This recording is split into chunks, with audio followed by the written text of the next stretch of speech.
Pongal special. முதல்ல வரது போகி. அப்ப நம்ம என்ன பண்ணுவோம், பழசெல்லாம் போயிட்டு புதுசெல்லாம் வரது என்ன பண்ணுவாங்க, மோளம் அழிப்பாங்க.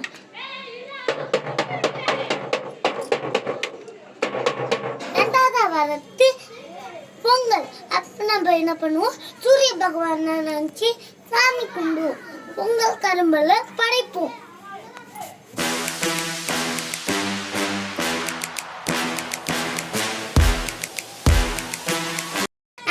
வர்றது மாட்டு பொங்கல்.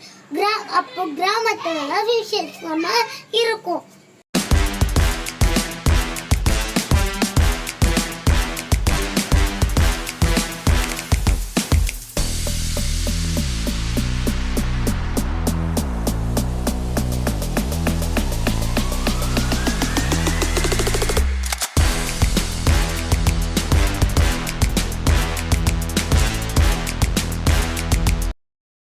அடுத்தது வரது காணும் பொங்கல். அப்ப நம்ம என்ன பண்ணுவோம், ஃப்ரெண்ட்ஸ்குள்ள தான் ஜாலியா ஊர் சுத்துவோம், உறவினருக்குள்ள சந்திப்போம். உங்களுக்கு இந்த வீடியோ பிடிச்சிருந்தா லைக் பண்ணுங்க, ஷேர் பண்ணுங்க, சப்ஸ்கிரைப் பண்ணுங்க, பெல் பட்டனை கிளிக் பண்ணுங்க.